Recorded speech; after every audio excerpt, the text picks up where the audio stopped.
ये लेक्चर 12 है, that is no load and block rotor test, ठीक है। ये जो है पेज से ही पढ़ेंगे क्योंकि इसमें इनकम्प्लीट है। तो सबसे पहले है no load test, block rotor, इसके बाद पढ़ेंगे, ठीक है। नो लोड टेस्ट क्या होता है, ये सिमिलर टू जैसे हम लोग ट्रांसफार्मर में पढ़े थे open circuit and short circuit test, तो ये वही चीज़ है, ठीक है। इसमें क्या है, no load test that is equal to open circuit test, ठीक है। इसमें क्या होता है कि रोटर ओपन हो जाता है। अच्छा, पहली बात ये करते क्यों हैं, तो सिमिलरली कोई भी मशीन का, कोई भी इंडक्शन मशीन का अगर हमें बिना लोड लगाए अगर उसका वैल्यूज़ पता करना है कि उसमें लॉसेस कितना हो रहा है, एफिशिएंसी क्या आ रहा है उसका, समझे ना, तो उसके लिए हमें ये टेस्ट परफॉर्म करना रहता है, ठीक है। इसमें करना क्या रहता है कि जो रोटर है, रोटर के शाफ्ट पे हमने कोई लोड नहीं रखा है, ठीक है। आइडियल कंडीशन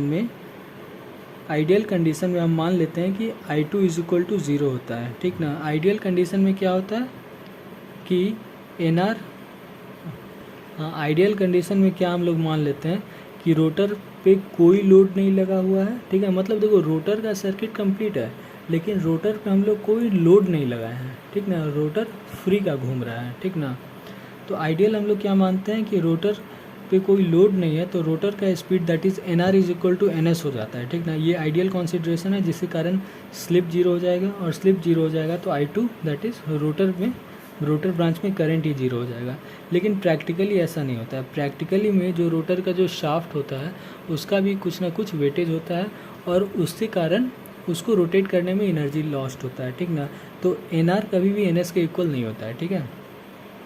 लेकिन थ्योरेटिकल पर्पस के लिए, न्यूमेरिकल पर्पस के लिए हम मान लेते हैं कि NS के बराबर हो गया है और इसको ओपन सर्किट हम लोग दिखा देते हैं, ठीक है। ओपन सर्किट होने से क्या होगा, रोटर करंट जीरो हो जाएगा, ठीक है। अब आगे, ठीक है। अब यहाँ पे ऑपरेशन कैसे करते हैं, तो यहाँ पे हम लोग जो वोल्टेज है वो हम लोग रेटेड वोल्टेज लगाते हैं, ठीक है। जिसको ओपन सर्किट बोलोगे, ये रेटेड वोल्टेज होता है, ठीक है। हाई लो कुछ नहीं, ये रेटेड होता है, मतलब मशीन का जितना रेटिंग है उतना। मान लो 400 वोल्ट है तो 400, ठीक है। इस ब्रांच में जो करंट आएगा, ये देखो, ये जो करंट है डायरेक्टली, इसको नो लोड ब्रांच बोलते हैं। डायरेक्टली करंट तुम्हारा नो लोड ब्रांच में गया, ठीक है। तो नो लोड ब्रांच में गया तो इस करंट I1 को हम लोग I0 बोल देते हैं, ठीक है। I0 को नो लोड करंट बोलते हैं, ठीक है। अब यहाँ पे ध्यान देने वाली बात यह है कि ट्रांसफार्मर में नो लोड करंट जो 2 से 5% होता था, यहाँ पे नो लोड करंट 30 से 40% होता है, ठीक है।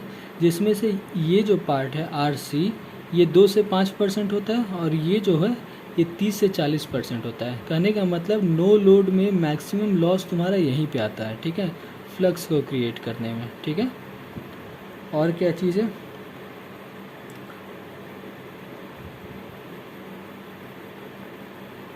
हाँ, एक और चीज़ क्या बताया कि ये जो दोनों चीज़ है, ठीक ना, बेसिकली कॉपर लॉस तुम्हारा वोल्टेज डिपेंडेंट लॉस होता है, ठीक ना। लेकिन चूंकि कोई लोड लगा नहीं है तो वोल्टेज काफ़ी लो हो जाता है। कहने का मतलब यहाँ 400 ही दिए हैं लेकिन 400 को कंज्यूम करने वाला कोई चीज़ है नहीं, समझे ना। तो ये बहुत ही लो ड्रॉप होता है। लो ड्रॉप होने के कारण इसको हम लोग नेगलेक्ट कर देते हैं, ठीक है। तो तुम्हारा नो लोड टेस्ट में ये चीज़ नेगलेक्ट हो गया, ठीक है। अब सिर्फ ये चीज़ बचा, ठीक है। हाँ, देखो, ये हो गया फाइनल तुम्हारा नो लोड टेस्ट का फाइनल इलेक्ट्रिकल इक्विवेलेंट मॉडल, ठीक है। ये वाला दोनों चीज़ हट गया, सिर्फ ये वाला शंट ब्रांच बचा, ठीक है। Shunt branch, parallel branch is equal to shunt branch, ठीक है। अब इसमें जो लॉसेस हो रहा है उसी को हमको फाइंड करना है, ठीक है। लॉसेस को अगर हम फाइंड कर लिए तो हमको क्या मिल जाएगा, रेजिस्टेंस का वैल्यू मिल जाएगा, ये मिल जाएगा, मतलब हमें पता चल जाएगा कि कितना ड्रॉप होगा और ड्रॉप के अकॉर्डिंग हम कितना आउटपुट पावर आ रहा है वो हम पता कर लेंगे, ठीक है। ये देखो, ये होता है कनेक्शन इन द सेंस कि 3 फेज इंडक्शन मोटर में हमने एक वोल्ट मीटर लगाया, एम मीटर लगाया और 2 वाट मीटर लगाया है, ठीक है। ये दोनों वाट मीटर से हम लोग मतलब हाँ देखो, ये बताया हुआ IC और IM, ठीक है। उसके बाद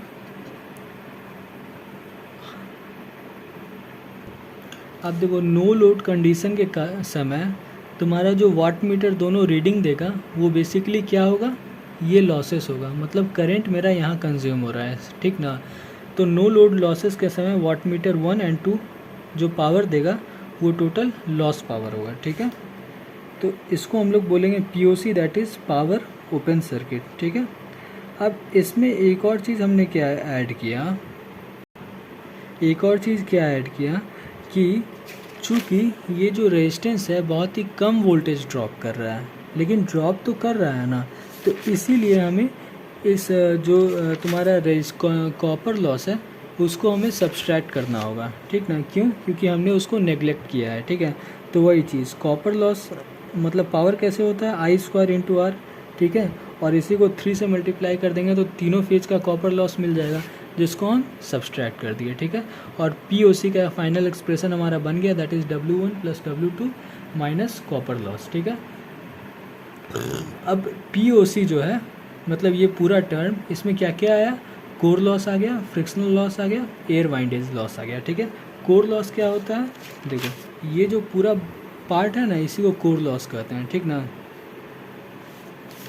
नहीं, तुम्हारा कोर लॉस हम इसको कहते हैं, ये IC कोर लॉस इसको कहते हैं, ठीक है। तो इसमें कोर लॉस आ गया, फ्रिक्शनल और वाइंडेज, ठीक है। Ammeter reading, voltmeter, ये सब जो लगा हुआ है, ये तो एक केस मैंने बताया है जिसमें प्रैक्टिकल वैल्यू लेके दिखाया है कि स्टेटर कॉपर लॉस 15 वोल्ट आया है, जबकि कॉपर लॉस 450 वाट आया है।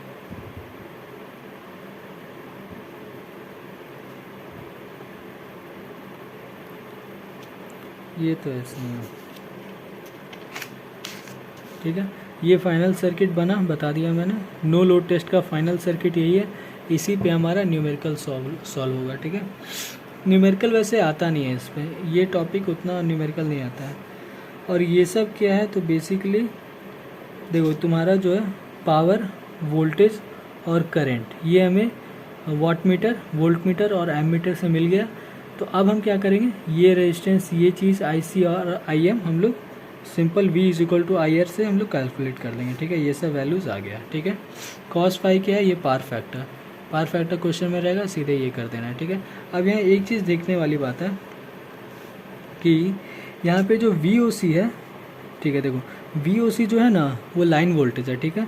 और इसी में जब √3 डिवाइड कर देंगे तो ये फेज वोल्टेज बन जाएगा। कहने का मतलब जब न्यूमेरिकल में वैल्यूज़ पुट करेंगे तो हमें ध्यान देना है कि क्वेश्चन में दिया क्या है, लाइन वोल्टेज की फेज वोल्टेज, उसी के अकॉर्डिंग। जैसे देखो ये VOC क्या है, लाइन वोल्टेज, और ये √3 क्या है, फेज। मान लो क्वेश्चन में तुम्हें लाइन ही चाहिए तो यहाँ √3 नहीं लगाएंगे, ठीक ना, सिंपल ये ले लेंगे, ठीक है। तो वही क्वेश्चन न्यूमेरिकल में तो देखना होगा, ठीक है।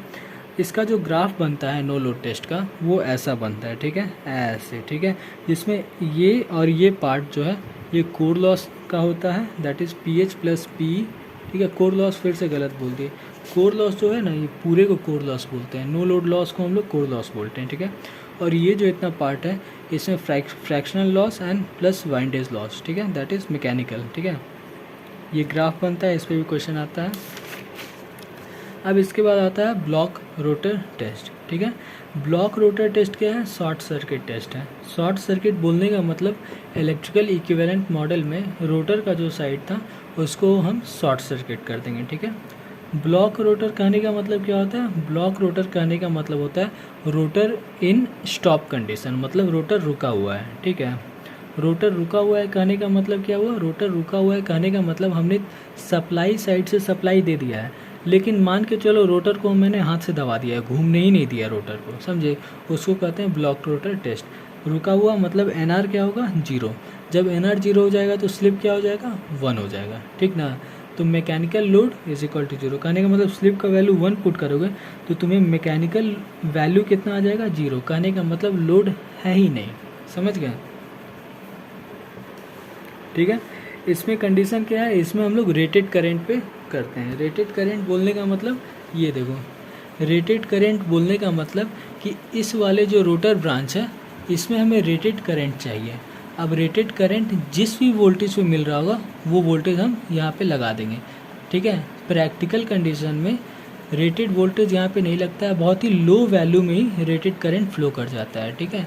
रीज़न उसका ये है कि यहाँ पे मैकेनिकल लोड है नहीं, तो जो भी करंट बहेगा उसको कंज्यूम करने वाला कोई है ही नहीं, तो करंट का वैल्यू तुरंत ही बढ़ जाता है। और जबकि बात करें ये रेजिस्टेंस का, तो ये रेजिस्टेंस बहुत ही कम होता है। क्यों? क्योंकि रोटर को तो रोटेट करना है, मतलब रोटर को अपना करंट को फ्लक्स में कन्वर्ट करके रोटेट करना है। तो हम लोग बहुत ही लो रेजिस्टेंस का हम लोग कॉइल यूज़ करते हैं रोटर के वाइंडिंग में। तो यहाँ वो ड्रॉप बहुत कम होता है, इसीलिए तुरंत ही हाई करंट बन जाता है, मतलब लो वोल्टेज में ही हाई करंट यहाँ पे आ जाता है। ठीक है। दूसरी बात, ये जो नो लोड ब्रांच है, चूँकि यहाँ पे वोल्टेज लो है तो यहाँ पे लो वोल्टेज आएगा। लो वोल्टेज के कारण यहाँ पे लॉसेस बहुत ही कम होगा, इसलिए इस ब्रांच को हम लोग नेगलेक्ट कर देते हैं। क्यों? क्योंकि यहाँ पे वोल्टेज ड्रॉप बहुत ही कम होता है। ठीक ना। तो अब बचा क्या? देखो ये 4 चीज़ बचा। तो इस 4 में ये दोनों जो है रिएक्टेंस, इसको इक्विवेलेंट कर दिए और दोनों रेजिस्टेंस को भी इक्विवेलेंट कर दिए। ठीक है। और ये मेरा ब्लॉक रोटर का फाइनल इलेक्ट्रिकल मॉडल बन गया। ठीक है। ये तुम्हारा क्या है? ये तुम्हारा वोल्टेज है, जहाँ पे VBR क्या है? Line voltage. √3 से डिवाइड कर देंगे तो पावर है। ठीक है। पावर को 3 से डिवाइड किया, इसका मतलब पर फेज़ मैंने निकाला है। ये PBR क्या है? टोटल पावर, डिवाइड बाय 3 कर दिया, मतलब एक फेज़ का। ये जो सर्किट है ये पर फेज़ बना हुआ है। ठीक है। ZBR इम्पीडेंस हो गया। ठीक है। शॉर्ट सर्किट करंट, अब देखो ये और ये हमें मीटर के थ्रू मिल जाएगा। ठीक ना। मीटर के थ्रू मिल जाएगा तो बस R फाइंड करना है, X फाइंड करना है और Z फाइंड करना है। ठीक है। तो वो हम लोग फार्मूला से फाइंड कर लेंगे। ठीक है। यहाँ भी वही चीज़ है, VBR तुम्हारा लाइन वोल्टेज होगा, √3 से डिवाइड करने से फेज़ वोल्टेज होगा, तो वो सब ध्यान देना है। ठीक है। पावर क्या है? W1 + W2, ये इन टोटल कॉपर लॉस है। ठीक है। यहाँ पे कुछ कॉपर लॉस हम लोग को कंसिडर नहीं करना पड़ रहा था, जैसे पिछले केस में माइनस किए थे I²R, that is stator copper loss. लेकिन यहाँ पे कोई ऐसा सीन नहीं है। क्यों? क्योंकि स्टेटर का कॉपर लॉस हमने कंसिडर कर लिया है। तो P = W1 + W2, मैं दिखा देता हूँ यार, कंफ्यूज होगा। यहाँ देखो, यहाँ हमने माइनस किया था ना, P W1 + W2 माइनस इतना। यहाँ पे कहाँ गया? यहाँ पे कोई माइनस करने का ज़रूरत नहीं है। ठीक है। इसका कनेक्शन कुछ ऐसा होता है, यहाँ पे भी 2 वाट मीटर लगा है। ठीक है। अब क्या सीन है? तो ये सब फॉर्मूला हो गया। ठीक है। अब सीन क्या है कि no load test and block rotor test दोनों का कंबाइंड इलेक्ट्रिकल सर्किट बनाते हैं। ठीक है। तो नो लोड ब्रांच को हम लोग ऐसे अलग दिखा दिए और तुम्हारा ब्लॉक रोटर का वैल्यू ऐसे अलग दिखा दिया। ठीक ना। कहने का मतलब नो लोड का ब्रांच कैसा था? नो लोड का फाइनल सर्किट ऐसा था, तो इसको स्टार्टिंग में दिखा दिए, और ब्लॉक रोटर का फाइनल डायग्राम ऐसा था, तो इसको एंड में दिखा दिया। ठीक है। यहाँ पे ध्यान देना, जो डैश वैल्यू है ना, वो रोटर का वैल्यू है, मतलब rotor value refer to stator side. ठीक है। तो यहाँ कुछ ऐसा है, ये एयर गैप पावर है। ठीक है। और यहाँ पे हमें करंट निकालना रहता है। I2 क्या है? I2' मतलब rotor current refer to stator side. तो करंट का फॉर्मूला ये लग जाएगा, मैग्नीट्यूड वाला। ठीक है। एयर गैप पावर निकाल दिया हमने। ये देखो, ये जो वैल्यू है ये × 3 की है, मतलब ये 3 फेज़ पावर है। अगर एक फेज़ में निकालना है तो 3 हटा दो। ठीक है। और उसके बाद हमने टॉर्क का वैल्यू निकाल दिया। ठीक है। अब ये टॉर्क जो है सिंपल न्यूमेरिकल इस पे आ जाएगा। ठीक है। ये तुम्हारा कुछ न्यूमेरिकल है, न्यूमेरिकल कुछ खास है नहीं इसमें।